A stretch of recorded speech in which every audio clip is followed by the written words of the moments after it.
O ministro Alexandre Demais.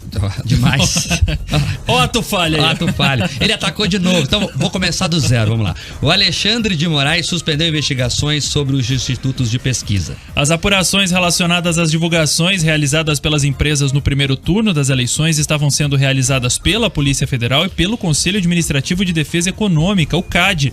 Os dois órgãos são ligados ao Ministério da Justiça. A decisão do presidente do Tribunal Superior de Justiça e magistrado do Supremo Tribunal Federal foi ontem. E para falar mais sobre esse assunto, nós conectamos agora a Camila Andrade, direto de Brasília. Boa tarde, Camila. Decisão do Alexandre de Moraes está repercutindo bastante, certo? Bastante, Marco. Inclusive, hoje Bolsonaro já falou sobre esse assunto numa entrevista que ele concedeu a um podcast. Ótima tarde para você, pro Escolhe, para todo mundo que está acompanhando a gente aqui no RN Opinião. Pois é, a gente tinha então essas duas investigações acontecendo de forma paralela, ou pelo menos a autorização delas no CAD e também na Polícia Federal, e o Alexandre de Moraes barrou então essas investigações. Mas só para a gente recapitular, lá dentro do CAD, a informação que se tem em Brasília é que já havia uma certa discussão sobre a responsabilidade de se fazer um tipo de investigação dessa ou não. O pedido veio do diretor, o presidente, no caso, né, do CAD, enquanto que o superintendente, que é quem é responsável de fato por abertura de investigações e condução delas, enquanto esse diretor-presidente é o responsável pelos julgamentos, ele já tinha apontado que ele não gostaria de fazer essa abertura, uma vez que ele não entendia que havia ali essa responsabilização, essa competência do CAD para esse tipo de investigação em específico, e também porque, segundo ele, nesse período eleitoral isso era bastante sensível, ele já teria negado na semana passada um outro tipo de investigação que afetaria o governo. Fato é que o Alexandre de Moraes, com um argumento mais ou menos parecido com esse, acabou então, logo na sequência, barrando essas investigações. Segundo ele, compete à Justiça Eleitoral a fiscalização dessas entidades, no caso, as empresas que são responsáveis por essas pesquisas. E ele disse, abre aspas, inclusive com a participação e a possibilidade de impugnação dos envolvidos e com o exercício de poder de polícia para garantir a legitimidade eleitoral, fecha aspas. Em paralelo, o ministro também determinou o envio dessa decisão à Corregedoria Geral Eleitoral e à Procuradoria Geral Eleitoral para apuração, então, de uma eventual prática de abuso de poder político. Ele considera a possibilidade de um suposto uso de órgãos administrativos para favorecer a determinada candidatura, sem mencionar o nome, é claro, do presidente Bolsonaro. E além disso, a gente também tem um outro assunto que está repercutindo muito em relação ao próprio Alexandre de Moraes, que é a fala que ele fez ontem durante a sessão do Tribunal Superior Eleitoral. Enquanto ocorria o julgamento em que o tribunal determinou a retirada do ar de um vídeo que foi divulgado pela produtora Brasil Paralelo, o ministro diz que nesta eleição está se verificando duas novas modalidades de desinformação. Uma delas é a manipulação de premissas verdadeiras, mas com uma conclusão falsa. A outra é o uso das mídias tradicionais para plantar fake news. Vamos ouvir. Nós estamos verificando aqui, principalmente a partir do início da campanha eleitoral para o segundo turno, duas modalidades de desinformação. Eu diria aqui a desinformação, né, em sua segunda geração.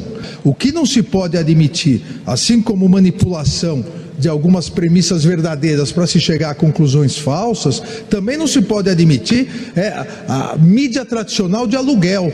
A mídia tradicional que faz uma suposta informação jornalística absolutamente fraudulenta para permitir que se replique isso e a partir dessa divulgação se diga, não, mas só estou replicando o que a mídia tradicional colocou. São duas modalidades que já identificamos aqui no Tribunal Superior Eleitoral, que cresceram muito a partir do início do segundo turno e devem ser combatidas exatamente para garantir ao eleitor a informação verdadeira, para garantir que o eleitor possa analisar de maneira livre, consciente e a partir de informações verdadeiras, possa analisar em quem ele quer votar. Alexandre de Moraes, que já é o alvo, né, preferencial aí mais atingido realmente dentro do Tribunal Superior Eleitoral pelo Bolsonaro, então principalmente por conta do inquérito das fake news, faz essa fala enfática, mais uma vez, contra as fake news, expandindo aí, inclusive, falando sobre o papel da imprensa, justamente nessa semana que ele toma essa decisão que é contrária à vontade do governo, que era que essas investigações quanto aos institutos de pesquisa também fossem realizadas pela Polícia Federal e pelo CAD. Então, é claro, Bolsonaro reagiu e as repercussões aqui em Brasília têm sido intensas. É isso, vamos colocar alguns pontos nessa conversa que são importantes. Primeiro, o Alexandre de Moraes reclamar de investigação ilegal chega a ser cômico. Ele que é dono daquele inquérito sem pé nem cabeça, aquele inquérito ilegal, feito de ofício, em que ele é vítima, em que ele é acusador, em que ele é julgador, em que ele é tudo. Que qualquer sistema acusatório desse do mundo refuta esse inquérito das fake news. Então ele criticar a investigação ilegal chega a ser cômico, para não dizer outra coisa. Ponto 2. Qual que é a função do CAD? É impedir cartéis. A função prioritária do CAD é investigar cartéis. Há uma suspeita de um cartel entre os institutos de pesquisa. A suspeita aqui é clara para quem quiser ver. Todos eles erraram, pelo menos os maiores erraram e erraram feio. O Datafolha dava o Lula como primeiro turno, né? A diferença foi bem menor nas urnas. Então teve um erro ali, todos os institutos grandes estavam nessa pegada e os erros ficaram evidentes. O CAD está investigando. Ninguém está acusando ninguém até agora. A investigação serve para apurar coisas. Inclusive o CAD podia chegar à conclusão seguinte: olha, não tem nenhum problema. Não tem nenhum problema, a gente investigou aqui, tá tudo certo, né? Os institutos fizeram isso, isso e isso, mas não houve dolo. Que é isso que se questiona, né? Há suspeitas, inclusive, de pessoas importantes da Polícia Federal, do próprio CAD, de que quem está ganhando com isso são investidores. É o pessoal que fica jogando ali com o mercado. Porque, gente, banco não gosta de ninguém. Não vai nessa não que banco tá apoiando Lula, banco tá apoiando Bolsonaro. Banco tá preocupado com o caixa dele. E esses bancos, muitas vezes, ficam jogando pesquisa pagas por eles para ganhar na especulação financeira. É isso que o CAD ia investigar. E agora o Alexandre de Moraes, eu não sei. Aqui, estava até lendo as atribuições previstas na lei do presidente do Tribunal Superior Eleitoral. Não está previsto ali, né, cancelar investigações de outros órgãos. Mas ele faz agora, né, o Supremo Tribunal Federal e o Tribunal Superior Eleitoral tem poderes ilimitados. Ele fez isso. Vamos ver como é que vai terminar. Agora, sobre a censura, e aí a Camila falou sobre isso, eu quero me ater aqui. Vamos estourar um pouquinho, tá, Guilherme? Porque esse assunto é importante. Vamos lá. Vamos pensar junto aqui. Um dos veículos censurados foi o jornal Gazeta do Povo aqui do Paraná, Camila, um jornal centenário. Você pode gostar ou não da linha política, da linha editorial da Gazeta do Povo, mas é um veículo consolidado, é um veículo centenário, mais centenário, fez 100 anos há 2 anos atrás. E uma das matérias censuradas, a discussão era a seguinte, né? A matéria trazia lá a informação que o Lula tem aí uma simpatia e tem ligações com o ditador Daniel Ortega da Nicarágua. O Lula que falou lá atrás, e todo mundo lembra, que era um absurdo as pessoas questionarem o Daniel Ortega porque a Angela Merkel também tinha sido eleita várias vezes, né? Comparou laranja com banana, o Lula. Mas enfim, ele fez essa comparação em defesa do Daniel Ortega. Isso é público. A Gazeta publicou isso. E aí o Supremo Tribunal Federal e o Tribunal Superior Eleitoral, através do Alexandre de Moraes, entendeu o seguinte: não, isso é fake news. Fake news da onde, cara pálida? O Lula não falou isso? O jornal está relatando um fato. Você trazer aspas agora das pessoas importantes do país é fake news? Daí batizaram ela de fake news de segunda geração? Calma aí. Calma aí. Calma aí. O judiciário eleitoral, ele serve para organizar o jogo, não para ajudar esse ou aquele candidato. Então não dá. Não dá, porque só porque a notícia virou inconveniente, tratar ela como fake news. Não é desinformação nenhuma dizer que o Lula tem sim ligações com o Daniel Ortega. Ele tem, ele falou publicamente. O PT tem carta de apoio ao Daniel Ortega? É só você ver aí, é público isso.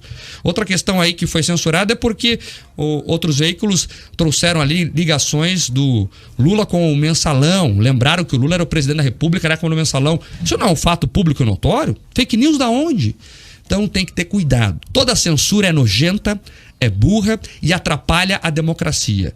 É tão grave, Camila Escola, essa censura da Gazeta do Povo, eu fiz questão de ler a decisão, fala o seguinte, inclusive, Escola, que a Gazeta tem que se abster de publicar matérias futuras fazendo qualquer ligação entre o Lula e o Daniel Ortega.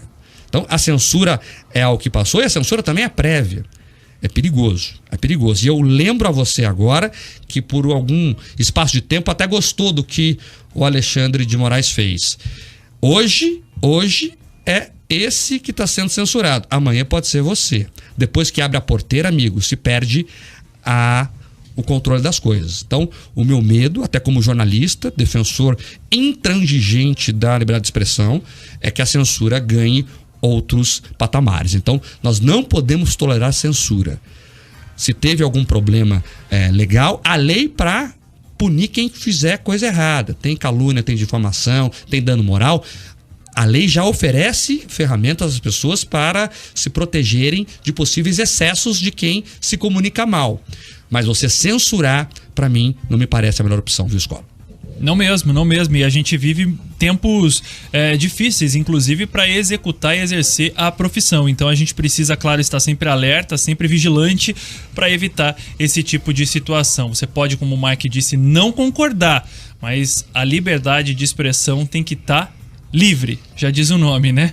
Liberdade, é isso que lutamos tanto para conseguir, não podemos cair na primeira dificuldade, não, para poder perder esse direito tão importante. Escola, importante falar isso, nós lutamos tanto para conseguir, muita gente deu sangue, e não falando aqui suposição, estou falando literalmente. O sangue para a gente ter a liberdade que tem hoje. Então a gente tem que valorizar muito as liberdades e principalmente a de expressão. Fato. A gente sempre fala aqui na escola, tem um filósofo maravilhoso chamado Hayek, e ele explica que as liberdades funcionam sempre em conjunto, em sistema. A liberdade de expressão precisa existir para garantir a liberdade de imprensa, né? Que a liberdade de imprensa ajuda a liberdade econômica do mercado, que ajuda a liberdade de religião e assim consequentemente todas elas vão se conversando. Então se você solapa uma liberdade, vai interferir em todas as outras. É por isso que nós temos que ficar sempre ligados. Tem aquela frase, né, antiga que a UDN usava aqui no Brasil, mas é uma frase internacional, que o preço da liberdade é a eterna vigilância. Então temos que ficar vigilantes para que as liberdades não sejam caçadas.